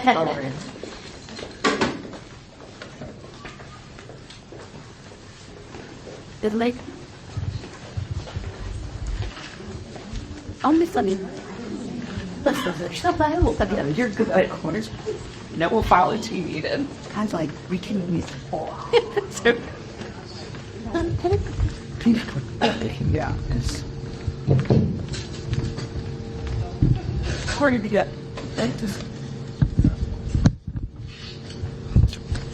Come on, dude. Let's keep getting in. See Dr. Gosser back in here yet, but are there any other questions or directions in on this particular area? Have them the ceilings. So next up, we have the proposal to add stipends to staff assisting with direct personal student care. Ms. Sperling. Good evening, Madam Chair and Board. I am here presenting on behalf of the Special Services Department. This proposal is to consider the addition of stipends for staff who are performing duties in our programs for students with significant needs, our specialized programs, our Pathways and Connections education program, our learning centers, and our preschool education. So these instructional assistants and teachers and staff work as part of a team in special and general education classrooms to support students with disabilities that significantly impact their access to the general education classroom. Students supported by staff in these classrooms require significant adaptations to the curriculum, may require significant assistance with self-care skills, and may display unique behaviors. Our preschool educators and support staff play a critical role in the early development of our young children. In addition to fostering cognitive, social, and emotional growth, they often undertake the responsibility of assisting children with basic self-care tasks, such as toileting. This aspect of their role is essential for ensuring the well-being, dignity, and hygiene of our children. So the rationale behind the proposal to add these stipends consists of 3 prongs. The first of which is the increased responsibilities and duties. So in our PACE and learning centers, the staff assists with direct care tasks such as transferring to and from wheelchairs, lifting, positioning, or assisting students with personal care, feeding, personal hygiene, toileting, brief changes, and or menstrual care pad changes, etc. Those are essential yet often overlooked components of supporting some students with significant disabilities. Staff help manage behaviors of students, including intervening in crisis situations and restraint in times of dangerous behaviors to self or others when necessary, using MANT techniques.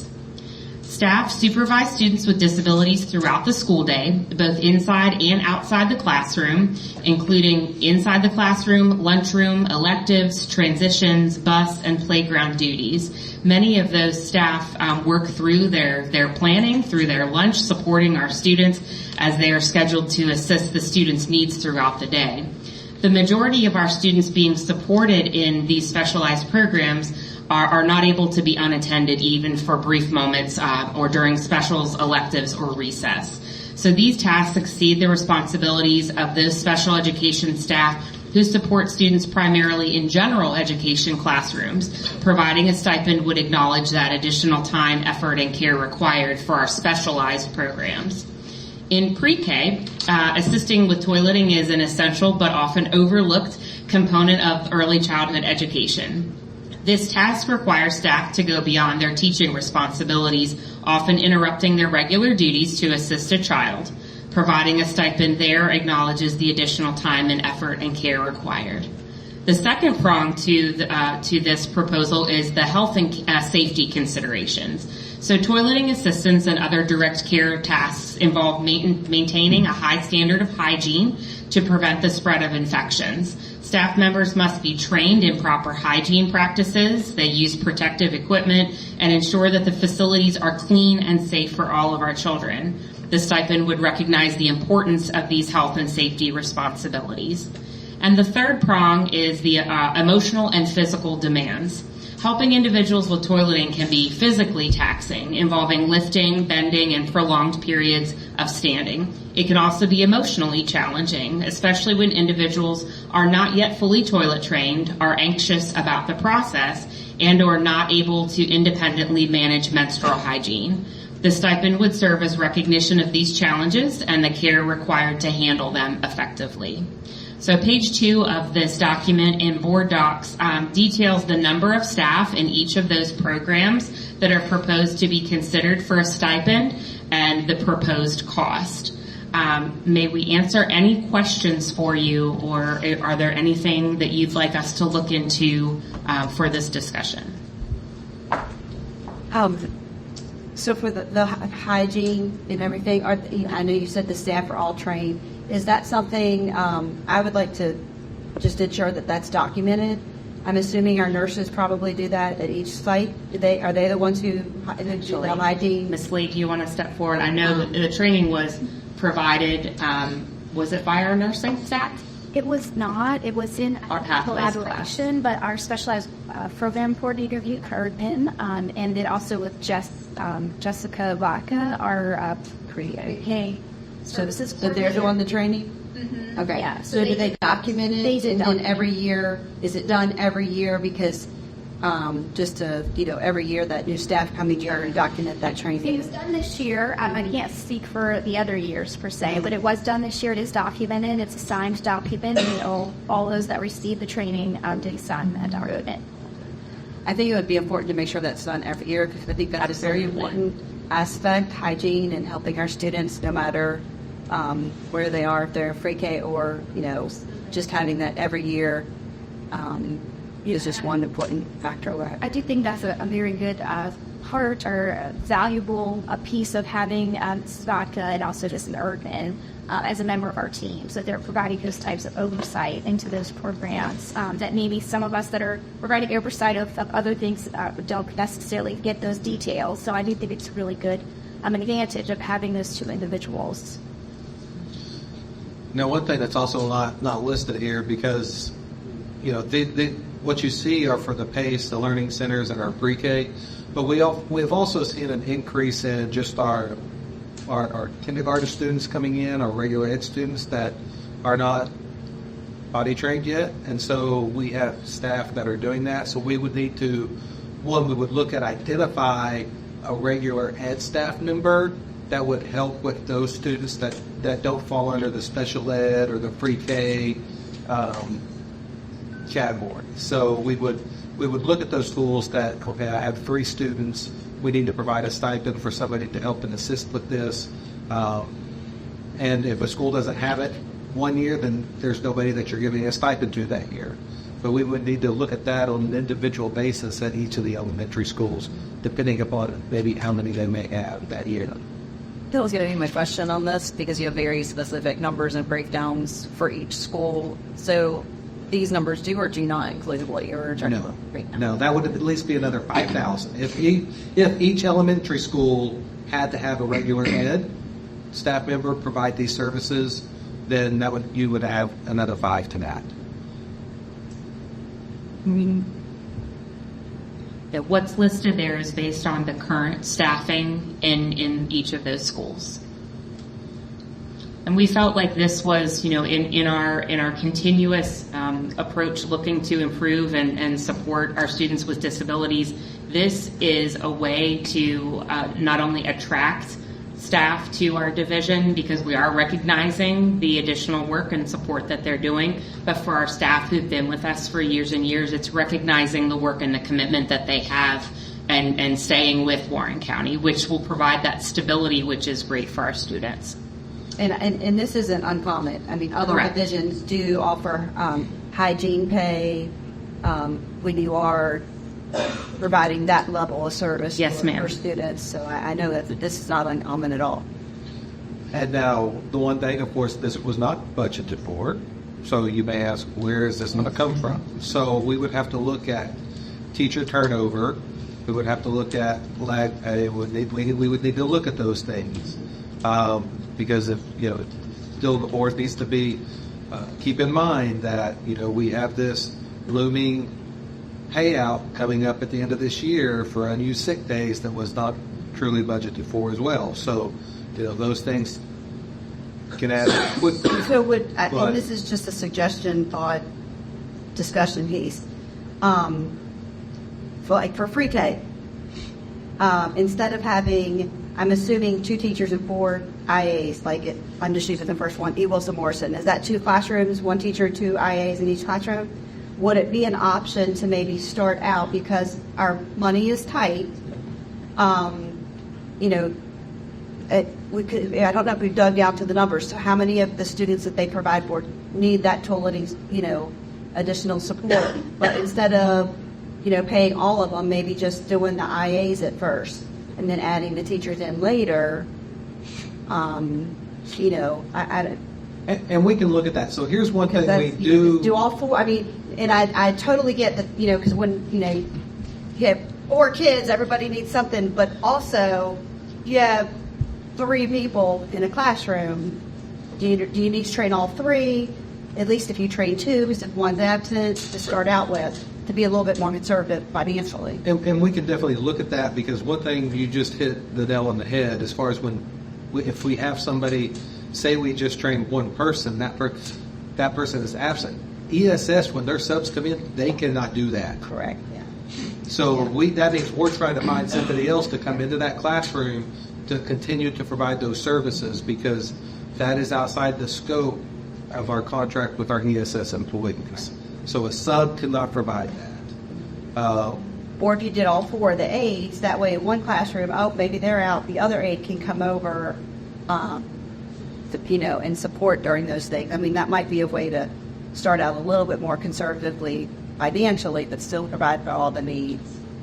And that's good. I mean, I thought about that as well, but I wanted to present to the board what would be everybody in those programs if we did that for every single person in those programs. I am perfectly fine with saying, okay, who do we want to designate in those classrooms as the person, and limit it to 2 people.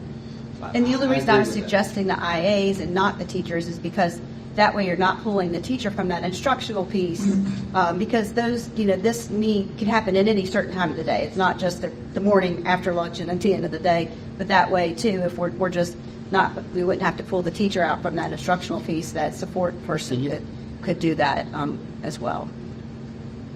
Or could we start with a stipend at 500 and cover you could also cut your their costs that way for the first year. So everybody was probably to look at it again in June and maybe give the independent for it, depending on what the budget allows, because they are already into the school year.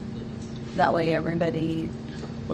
And I think that's a good idea as well. I would probably defer to Ms. Sperling, but I think that for me, I would say let's look at giving a couple of IAs in each classroom the full stipend, because that's a lot of responsibility when you're providing services to students, and I think looking at the IAs, because then you also have to distinguish, well, okay, I may not be toileting, but I'm doing a feeding tube, or I'm helping to do a lift, or there's a lot of different things that, and then we have to watch that. We don't want an employee say, well, I'm not getting the stipend to do that job, you are, I'm no longer going to do that job. So those are the things we got to be cautious about too, when we look at this. And maybe it is best to say, okay, everybody's going to get 500. But I think if we identify the instructional assistants, I think that would be a good start. What do you think? Or maybe even look at identifying 2 or 3 in each classroom for some of that. What's your thoughts, Ms. Farrell? Sure, and I think we can look specifically at the classrooms and the needs of those students in the classroom. Some schools have students with more significant needs than others. It's just the way that worked out by the year, by the population of the students. But I want to make sure that we are adequately, recognizing that their job description is different. Their job duties are different. Well, and I think if you have one class that has 1 student versus another class that has 5, yes, we want to account for everything, but you might not need 3 people this year trained in that one classroom that has 1 student with those needs versus you might need 3 people in the other classroom that has 5. So, and it would be a yearly stipend, so it would be, and I think it would be based on, those additional needs every year, because if you have one, you might have one year where you don't have those particular absolutely needs, yes. I think it's a good proposal that you put forth. I would say that the part that Dr. Bellinger mentioned, it isn't funded right now. I mean, in order for it to, there's some other way to find $66,000 that we don't need in some other department. I'm all for it, because it's definitely very valuable what you're saying. But at the same time, we're in a tight budget year. We didn't think with this now. Maybe it's something for the next year. But I think that's going to be the biggest thing to be on board, is to figure out where the $66,000 comes from. But it's a great proposal. Thank you. We appreciate the opportunity for the discussion. Could we maybe see some of the budget opportunities? So. Yeah, and we as we get into that, we've only done one payroll. We're getting ready to do our second big payroll. So once those payrolls start getting completed, then you start seeing the turnover on the because this will all be in the instructional category. So when you look at it from that standpoint, we have to see some of, but that's also where your sick leave payout's going to come out of, is your instructional category. So as we start looking at that turnover, lag pay, some of that stuff, we'll be able to have a little better definition of where we're at. So. Thank you.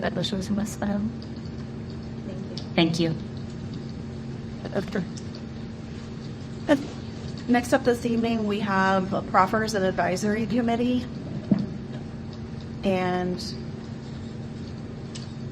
this conversation, I think we just wanted to kind of get started with where we are with our facilities, what the capacity is for our schools, what the educational capacity is. I think as far as the advisory committee goes, I'm going to ask that we hold off on that discussion for this evening. Ms. Salins has been working on this and wanting to bring it forth for our board to basically form a relationship with town council and the supervisors when discussing the school needs and our facility needs going forward. And unfortunately, she couldn't be here this evening, so that's going to be, I think, a discussion for probably a October meeting. I see that we were provided with all of those numbers for this evening, though. So, if anybody has anything they want to say tonight, otherwise this is all out for the public now. And then our last item for this evening is the school board self-evaluation. I can't remember when we first started talking about this. It's been several months ago when we all decided which evaluations we would fill out to evaluate ourselves and have a discussion through just vacations and no work session in July. We're just now kind of getting back around to it. I think that one thing that we can talk about with it is just what do we hope to gain from that. And I think a place to start, because as I said at the beginning, as long as I've been on the board, we've never done anything like this, any kind of goal setting, any kind of self-evaluation procedure. So I think one place to start that we all seem to sort of agree on is what our strategic plan and board goals look like. And so was trying to find that goal that I had. And that's about hired with. So one thing that we kind of all could agree on is that we spend a lot of time putting out fires and a little less time sort of planning how our year is going to go. And so some of the things that popped up on our self-evaluation and goal setting. So one thing is the board sets clear organizational priorities for the year ahead. We all agreed that was a rarely occurrence for us. Board discusses where the school district would be 5 years from now. Again, rarely. Within the past year, the board has reviewed school district strategies for attaining long-term goals. We had a rarely to occasionally on that one. Board makes explicit use of long-term priorities of the school district in dealing with current issues. Again, rarely. And the board compares reports on schools' progress with the district's long-term goals. Again, rarely. There was also the sixth point is the school board assesses and evaluates its strategic plan goals and has measurable indicators to regularly review performance data, benchmarks, and feedback from stakeholders to determine if the set goals are being met. And we had seldom for that. And that was just averaged across the 5 of us. So I guess what I'm kind of hoping that we could start talking about from these is how can we plan our meetings. And since we filled these evaluations out, I think we've already started to hit some of these things. Like we heard an accreditation update this evening. We're hearing financial reports from Mr. Valentine. Dr. Ballinger has us, one of his goals for our meetings for the year is to kind of break our strategic plan up across our work sessions so we see it in chunks throughout the year. So we're not just presented with this giant plan all at once. So we kind of learn it as we go. So I think this is just really our opportunity. If anybody has any sort of goals that they want to have set or any, send your ones. Well, I'm the new guy here. So, yeah, the evaluation school operational procedures is a policy. The end result is that if we want to do something better, we did kind of grade ourselves and give ourselves some poor marks in some of these areas. And it's not surprising we're a new board working together with what we're trying to do. And again, coming out of we're putting out fires a lot of times last year in different areas. So at this point, it seems like there's a little bit of a cadence to a little bit moving forward in some of the things we're trying to do and a good working relationship amongst us. So I think it should be an idea we can look at it and try to each of us maybe come together with some ideas, whether it's on our own, that we can discuss at the next work session or at the next meeting to find out now that we know that these are the ones we want to work on, to actually try to come up with one or two things that we can agree upon and say, well, here's one or two things we want to do that would show that we're moving forward in the evaluation process. I mean, if we say board sets clear organizational priorities for the year ahead, we should set some clear organizational priorities for a year ahead. And we already sort of have done some of these things. Put a minute to write it down and say, here's what the priorities are. Here's how we know if we've succeeded. Here's how we know if we haven't succeeded, and be able to check in on them on a quarterly basis. I know we're already into the school year, but to have something going, particularly for the first year, so at the end of the year we can say, okay, we went through this process, we had the evaluation, we read up some ideas of how to fix ourselves, and then we did it. So I don't think we have to go, have to do it the best you can ever do it. I think we should just get something going on the paper so we can say, well, this is new, we're trying this, we're going to be together for a couple of years in this role, and I think it's a good idea to focus on these things because these are more strategic.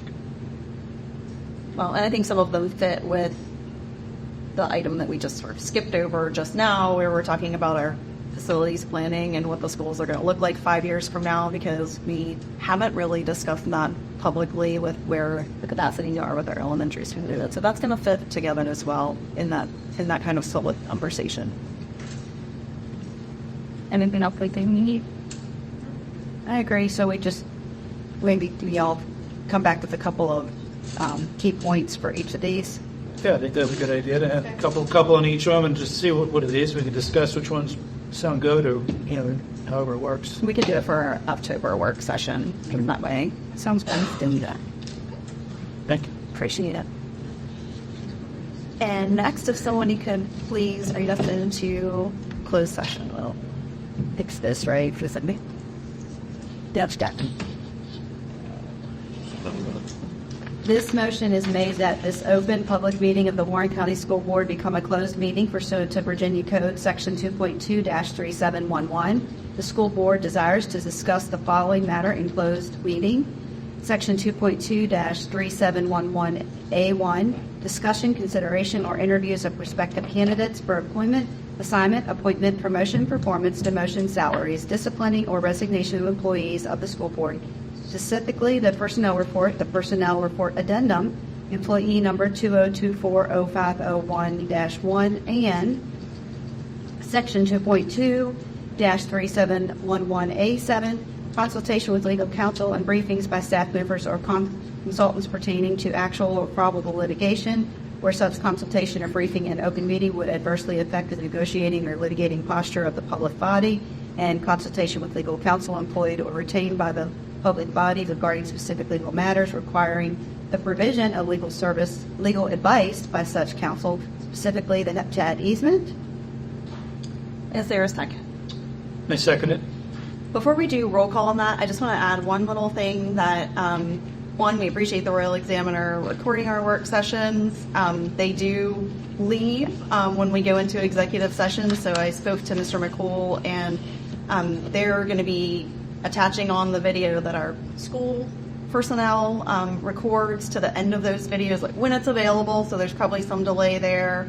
There may also be a little note at the end of the story, just so everybody's aware that that's why the video online initially doesn't have the end of our meeting. So you could do our roll call now, please. Mrs. Lowe? Aye. Dr. Funk? Aye. Madam Chair? Aye. Mr. McFadden? Aye. Thank you. I'm going to keep it about it closely. According to the report by the clerk to school board, Warren County does hereby certify that to the best of each member's knowledge, only public business matters, walkways, and from both in meeting requirements under Virginia Freedom and Information Act for discussed the ability to go to the certification bond and fully such business matters were identified in the motion by which this proposed meeting was convened, or discussed, or considered by the school board. There's second. I second it. So now then to you on both. Yes.